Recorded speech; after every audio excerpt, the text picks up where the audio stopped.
Vous me posiez la question de savoir si ces compétences que j'avais pu développer dans le passé, dans ma vie de chercheur et dans ma vie de créateur d'équipe, avant de prendre la direction, pouvaient avoir eu un impact sur la façon de voir les choses. Oui, évidemment, puisque moi j'étais chercheur, j'étais à la fois expérimentatrice et modélisatrice, et donc j'ai eu l'habitude de concevoir et de créer et d'aller jusqu'au bout de la démarche, se confronter au réel. Je pense que c'est quelque chose qui est important, apprendre à porter des projets, à concrétiser des projets, à chercher des financements en France et en Europe.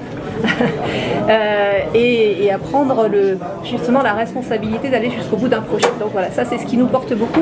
Alors ça c'est la culture, c'est la démarche scientifique qu'il y a derrière cette culture-là. C'est la connaissance du monde académique également et du lien que peut avoir le monde académique avec les entreprises. Et si j'en reviens à la culture scientifique, c'est la raison pour laquelle dans une école d'ingénieurs comme la nôtre, la science est toujours au cœur de ce qu'on apporte à nos étudiants et à nos futurs professionnels. Voilà, donc aujourd'hui on est sur deux territoires, Marseille et Nice, deux territoires qui sont très différents par leur développement entreprise, par leur rayonnement. Et ces deux territoires ont tous les deux un point commun, c'est qu'ils ont un grand besoin d'ingénieurs, ils sont tous les deux en croissance et donc ils ont un grand besoin d'ingénieurs et c'est ce défi-là qu'on a envie de relever en nous associant aux besoins du territoire avec les singularités de chacune des métropoles. Aujourd'hui, nous sommes classés dans les classements français. Nous sommes autour de la 20e place. Ça dépend un petit peu des années. 20e place dans les classements français, nous n'apparaissons pas dans les classements internationaux. En tant qu'école, nous y apparaissons par les classements de notre recherche qui est adossée au site universitaire.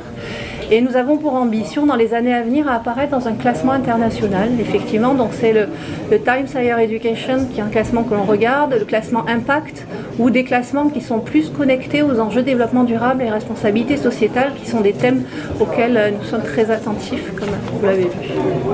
Donc c'est un cursus pour effectivement des jeunes sortis du baccalauréat qui ont une forte appétence pour les sciences, effectivement, mais à qui on va donner des savoirs à la fois scientifiques et un sens du recul, un sens de l'esprit critique. Et les métiers qui sont visés à la sortie de ce bachelor sont des métiers de chef de projet, d'assistant ingénieur, avec une culture large, mais avec une spécialisation vers la transformation numérique, la transformation digitale des entreprises et le développement durable.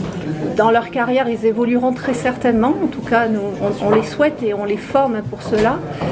On leur donne des bases solides, donc les meilleurs d'entre eux pourront même candidater au parcours du diplôme d'ingénieur centralien s'ils le souhaitent. Les autres pourront rentrer en entreprise et nous espérons qu'ils nous rejoindront peut-être plus tard pour des formations tout au long de la vie et pour que nous les accompagnions dans leurs évolutions. Oui, c'est un point important dans notre projet, c'est que nous l'avons mené en termes d'ancrage sur recherche avec l'Université Côte d'Azur. Nous avons recruté tout de suite 3 collègues enseignants-chercheurs qui entreront dans les laboratoires de l'Université Côte d'Azur. Donc nous travaillons en partenariat avec des instituts, l'Institut méditerranéen du risque et du développement durable, avec qui on a déjà une formation en commun, l'Institut le 3IA, et par contre le laboratoire c'est l'I3S. Voilà. Et donc nous travaillons avec ces 2 instituts qui sont très dynamiques, qui sont très connectés aux entreprises du territoire également, puisqu'ils développent des chaires, et ils développent des partenariats auxquels nous allons pouvoir apporter notre contribution. Alors le pôle SCS avec lequel nous avons travaillé d'ailleurs sur le diplôme de bachelor, puisqu'il nous aide à répondre à un appel pour les compétences et métiers à venir dans le cadre de France 2030, pour lequel notre diplôme de bachelor devrait être soutenu. Donc nous encourageons ces développements. Dans le cadre des laboratoires, les chercheurs utilisent de façon très répandue les codes en open source. Donc de façon naturelle, la pratique des chercheurs en laboratoire va diffuser dans les formations que nous amenons à nos étudiants, ce qui ne nous empêche pas de leur donner aussi des formations sur des codes commerciaux, parce qu'il est important de les former aux outils qu'ils vont rencontrer lorsqu'ils iront en entreprise. Donc nous avons cette double approche et nous encourageons l'open source bien évidemment. Dans le cadre du travail de nos équipes administratives, dans le cadre du télétravail, où chaque fois qu'on le peut en interne dans l'établissement, on diffuse aussi cette culture de l'open source. Et puis pour terminer, dans le cadre de la pédagogie, on utilise chaque fois que l'on peut des outils qui sont des outils libres, bien entendu.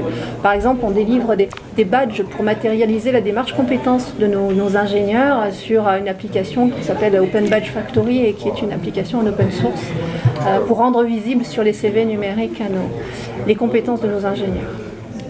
Les ingénieurs centraliens sont généralistes avant tout et ils approfondissent un thème, mais par contre ils ont une capacité à apprendre extrêmement vite et à s'adapter. Ils évoluent très vite, donc ils changent très vite de secteur d'activité. Donc la notion de double compétence, elle est naturelle, enfin c'est pluricompétence.